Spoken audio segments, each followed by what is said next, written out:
Welcome back to part 3 of the Ultimate Pool Extra. I'm still with Gareth Potts, I'm still with Will Colwell, and I'm still with Scott Ryan. And in this part of the show, it's going to all be about the Masters. We've had a good week this week where we saw Karl Morris come through, and we'll have a look forward to next week as well. So the first thing is to mention that Karl Morris came through. He won his 2 matches fairly comfortably, 8-0 and 8-4. And there he is, beat Del Redmond, who was the sort of second favourite for the group on paper anyway. Comfortably enough, 8-4 in the end. So good performance from Karl. First time we've seen him since Sweargate from Blackpool. And Scott, it was good to see him out there and actually perform very, very well. He did. He played great. He was on a hide into nothing in the first match. Really, everybody's going to back the underdog. But he put a professional performance in and gave some wise words after. But overall, across the evening, he played some really solid stuff. He really did. To be fair, Del Redmond, Break let him down a little bit and maybe let him off the hook once or twice. But apart from that, Karl played really well. We talk a lot about Karl and his antics on the table. From a player's perspective, how tough is he to play against, Gareth? He looks a nightmare to me.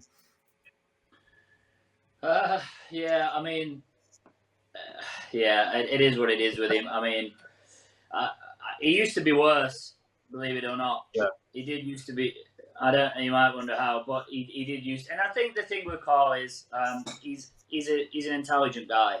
So he does it to players that he knows he can get away with it. He knows it'll affect. So he doesn't just do it every single match. He does have players that they've had run-ins over the years that every time they play, there's always a little bit of needle, which I think is great in any sport, isn't it? You know, you need that. But, I think he picks and chooses the players that he does it against, and I think he knows the players that he isn't going to wash with. So I think he's very clever with the way he does that. And look, it's TV, it's drama, and I think that some of the stuff he does is not my cup of tea. Some of the stuff, the way he goes about things, wouldn't be the way I would do things. But at the end of the day, everybody's different. And one thing that I would say with Karl is that, and I mean this in sort of a respectful way, is that we talk about players a lot and we say players that are underachieving, players that have underachieved in the game, players that are better and you thought they might have won a world title. For example, Appleton never won a world title at English Pool, which is incredible, really, considering he won everything else multiple times. And there's a lot of other players that perhaps fit into that category that you might say, oh, I thought you might have done this. And well, I think Karl's one of those players that I think, given the ability that he has, as in the technical ability, I think he's overachieved. If you look at Karl Morris's CV of what he's won, it's right up there.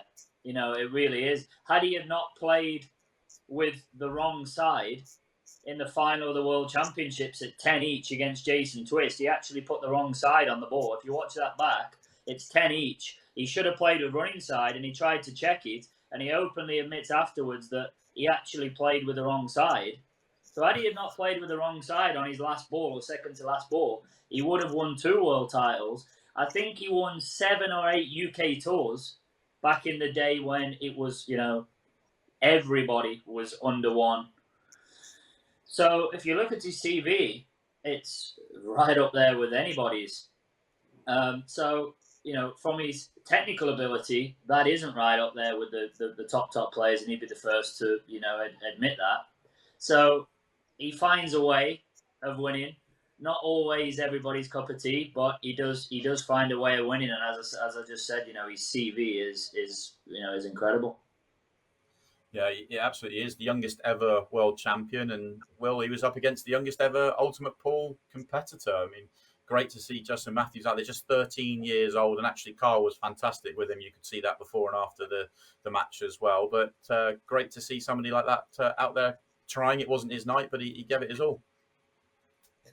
Yeah, it just goes to show, where the sport's going, who the sport's reaching youngsters of the game now, and you've got players like Justin who are willing to sort of put the neck on the line, so to speak, and come and step into the arena against some of the best players to ever play the game. And I was in commentary box last night with Stephen, and I can tell you from watching that match, that was not an 8-0.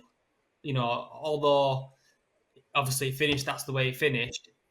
Justin had chances in that match, and on another night, you know, the game starts differently. Obviously, Karl opened up things with a golden break straight away. So Justin's straight on the back foot, you know, before he's even got a chance to touch the table. He then gets sort of kicked straight in off on his second break, and Karl clears up. And before he knows it, he's 3-0 down, and he's not really done anything wrong. So another night that goes differently. But the way that Karl was with Justin, sort of before the match, during the match, and after the match, it just goes to show the personality that Karl Morris has got. He is known for his gamesmanship over the years, but when you take all that away, he was absolutely class with him. So that was really good to see. And just a quick one, I forgot to mention on Justin, as the young kid. Every time he comes to the club, he comes up, he watches most weeks. He brings like 20, 30 people with him. He's got literally like a balmy army of people with him. We can show you that now, yeah. There you go. There you can see all of those, and there was even more than that. You know, there was probably another 10 or 15 people in total that were there watching. So, and all of the young lads that come with him, he's got all his family, and his mum, his dad there. He's got everyone that's with him, and it's great to see that there's so many young kids like him and all of the other lads that come with him. You know, they're in the club at 1, 2 o'clock in the afternoon. They're practicing all day. They're on the snooker table. They're on the pool table. And you can just see how much that they love it. And that's what Ultimate Pool's done. It's give players like Justin and, you know, all of the lads that are with him. And you can just see, I was talking to him about how much he practices. He's got a table at home. They just live and breathe Ultimate Pool. They're on the table every hour, and that's what I was doing at 13 years old. You know, I was on the table every hour. I wasn't out, on the street corners having a drink of White Lightning. I was in my house in the conservatory practicing pool, and that's what Ultimate Pool's done. You know, it's given them an objective and a reason to say, I want to be a professional pool player, because they have the TV, so what comes with that is, the bit of fame side of it for them. So they have that carrot dangled now, where you speak to most kids and they might say, I want to be a YouTuber or I want to be a footballer. Well, these kids are now saying, I want to be a professional pool player, because they've got the fame side of it with the TV and the money's there. They think, well, if I turn up, I win these ultimate events, I win these amateur events. It's now very, very good money. So these players, these young kids coming through, and that's why it's great to see people like Justin when you see him in the club with the army of fans they've got with them, and how passionate they are for the game, because ultimately they are the future of our sport. Yeah, absolutely. And Scott, I want to come to you because I know you're a partner in crime from the podcast, Dan Wells. He's been working on some coaching stuff with Ultimate Pool, trying to build a whole sort of coaching setup, which will help people like Justin and everybody else that wants to get involved in the game. Yeah, and that's kind of one thing that you've kind of got to give Ultimate Pool credit for. Not only are they trying to help the amateur game in general, which, to give amateur players the grand stage to play on TV is kind of something that hasn't really been done before. But then the secondary part of it, Ultimate Pool wants to take care of the youngsters of tomorrow. You can see, and this is noted, I'll make no secret about it, snooker was my first love. And to see the state that the junior game is from a snooker perspective, the fact that Ultimate Pool will not rest on their laurels, and they want to make sure that there is a conveyor belt of junior talent who not everybody's going to play the game to a high standard, but through coaching and teaching, you can enjoy the game a little bit more, because as you get a little bit better, you enjoy the game a little bit more. So to see this kind of initiative from Ultimate Pool, it kind of lets people know that Ultimate Pool aren't just looking after the professionals, they're also trying to help the grassroots game to find the next Gareth Potts, to find the next Karl Morris, to find the next Mick Hills out there. Yeah, that's absolutely awesome to hear. So yeah, we'd be interested to see how Justin gets on, but also to see how the coaching development happens. I want to move on to one of my favourite shots of the weekend. I'm going to call it fluke of the week. John Rowe was on last week's show, being very having some fun at Dom Cooney for his fluke on the previous week. But let's show you this little beauty from John Rowe himself. This is right up there. An extra few safeties and run the clock. I could do with this one for my TikTok. It looks like a TikTok, doesn't it? It's unbelievable. Against his mate as well. That's even worse. He's exactly up against his good mate, and he comes up with that to steal victory away from him. He ended up winning the match 3-2 from that moment. But you know where we ranking that one against Dom's, that's right up there. Watch this. Well, you'd be physically sick in your cup. You would be sick in your cup, wouldn't you? You would be absolutely, your head would be rolling around everywhere. And it was the little wry smile that John gave as he went back to his seat, as if to say, sorry, not sorry. He was a little bit of an embarrassed smile there, I think. I want to see John style that one out and pretend he played it. Let's go hard on it. Yeah, no, it was really funny. Thumbs up after he's played it. Yeah, it's great to see. I love seeing some flukes. So we should start keeping a record. Will, can we get the Ultimate Pool Stacks guys on that? Keep a record of the flukes, and we'll get them on the show. Absolutely, we're actually building a flukeometer at the moment. So how bad was it? It goes up and up and up and up, and that was right up there. That was ding ding ding at the top, wasn't it? That was as brutal as it gets from John. Yeah, and at such a crucial moment as well. Absolutely incredible. Okay, so let's turn our attention to. Actually, first of all, before we look at next week's Masters, let's just mention you are playing in the Masters, Gareth. How much are you looking forward to the Masters? Another different format, races to 8, which is something I'm guessing you're looking forward to playing in. Yeah, races to 8. I don't think I play until November. I'm not 100% sure who my group is. I can tell you you've got Jordan Bradley, and then it's Matt Peel and Elliot Glover plays the winner of you and Jordan. So some new names for some of us. Yeah, not too sure what that is, but yeah, I mean the format's good. Longer race to 8, which as I was explaining earlier, when you're playing a slightly longer race from the top player's point of view, it's easier to relax a little bit because if you lose the first couple of frames, you still feel as though it's okay. We saw it in one of the other weeks, didn't we, with Shane Thompson? I think he was 3-0 down in both of his matches. Yeah. If you're 3-0 down in a race to 6, it's a very different mindset than being 3-0 down in a race to 8. You might only think it's a couple of frames, but it is a huge difference. So that extra frame or two on the race does make a big difference. And I think the format works really well. You've got your 4 players and you're effectively playing your little semi-final and final group. So you feel as though it's, a semi-final and a final, and then you move on. Similar to the players last week, you feel playing that match against Scott in the final, it actually felt like a big semi-final against Gio, and it actually felt like a big final against Scott, even though it's only puts you into the last 8 of the tournament. Because it's played on that weekend and it doesn't get played again till November. It actually feels like a big final, and I would imagine those nights feel the same. People will be interested to know, obviously, you're not playing between now and then. You play the pairs, obviously, this coming week. We talked about that. But once the pairs is over, you've got a big gap between playing in the Masters. How will you deal with that? Will you have a little break from the game and then ramp it up closer to the November time? Yeah, a little break. To be honest, like I said, I had a little break in between this time and when I played in the players last week. So, obviously, coming into the winter, there's not really a great deal else to do as well, which I do think is a big point. Everyone, when it's been 35, 40 degrees outside, it's not as easy to go and do sort of 6-7 hours inside a club. So I think when it gets towards the winter, I don't know if everyone's the same as me, but it's a little bit easier to put the hours in. So, I will. I don't think I'll have much of a break in terms of not pick the queue up at all. Still play a little bit because, in the club, there's all the boys that are playing at different times, like Liam, Jimmy, and other lads come in the club to practice leading up to their events. So, Liam and Jimmy and whatever will be on the case for a game leading up to whenever it is they play. So there's always something to play for somebody. Yeah, no, definitely. Well, it's interesting to hear that. Let's turn our attention to this week then and the lineup that we've got coming up. can show you that now. And Dom Cooney is the ultimate pool professional in the group. Matt Cook, Gerard Griffiths, and Tom Taylor. Dom plays Gerard Griffiths, so that will be the first match up, and then Matt Cook takes on Tom Taylor after that, and the winners will play each other.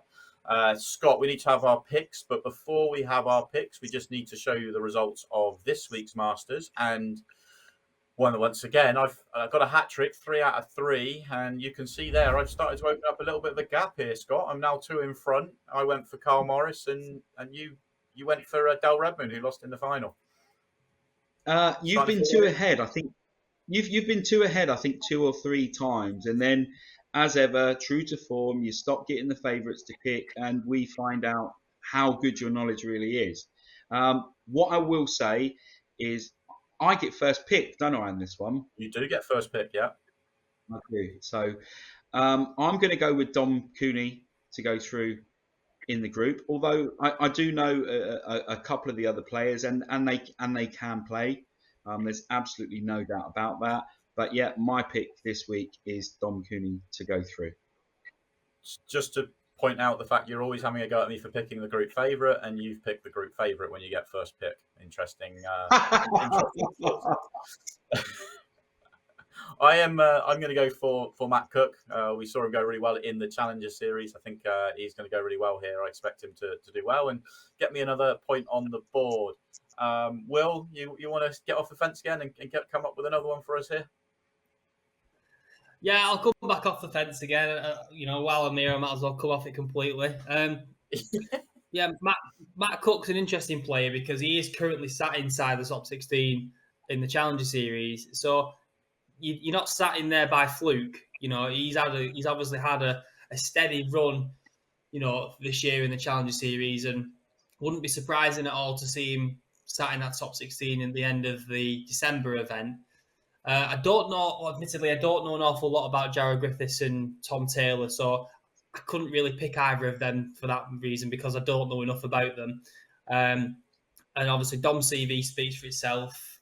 He's been one of the most consistent players on Ultimate Pool since sort of it's all come together. And I've obviously won a Pro Series title last year. And he's just always sort of there, isn't he? He's knocking on the door every event. He's always up there. So although it looks like I'm picking the favourite, there is reason behind it, and I'm going to go with Dom Cooney for this one. Yeah, I guess he's favourite for a reason. He's an Ultimate Pool professional winner.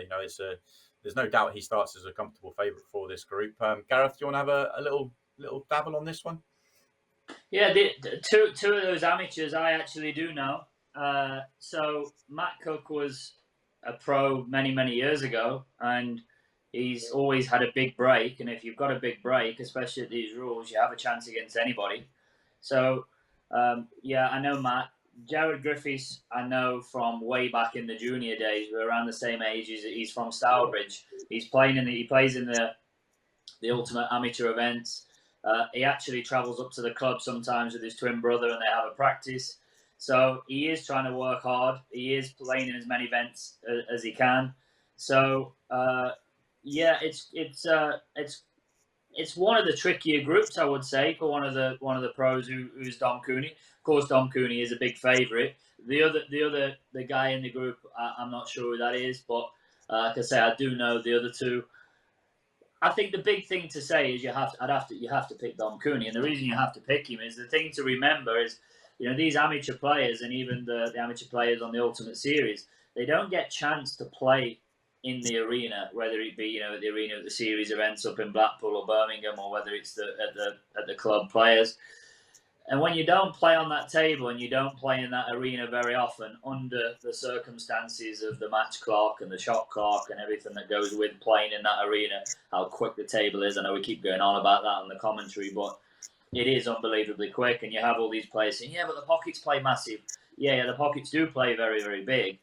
But what compensates that is how fast and slippy the table is, how responsive it is, and how hard it is to control the cue ball. So when you add that to it, I do think it's a leveller that from the size of the pockets. And when they don't play out in that arena, in that environment very often, Dom Cooney does play out there often because he keeps going deep in tournaments, and he won one. So For that reason alone, he has to be a huge favourite for the simple fact of being out in that arena and playing so many matches under them conditions is sort of you can't really buy that experience. Yeah, I think it's a very, very valid point, and it'd be very interesting to see if it plays out that way. And if you want to watch it, then it will be on August 31st on the Wednesday at 6:30 on ultimatepool.tv. That is it for Ultimate Pool Extra for this week. Gareth, Will, Scott, thank you very much for being on the show. Great to have you all on. Look forward to having you all again soon as well. As I say, that is it for the week. But make sure you tune in on Monday for the Pairs, Wednesday for the Masters, and then the following weekend for the Players' Championship as well. And we'll be back next week for another roundup of the Ultimate Pool Week. We'll see you soon.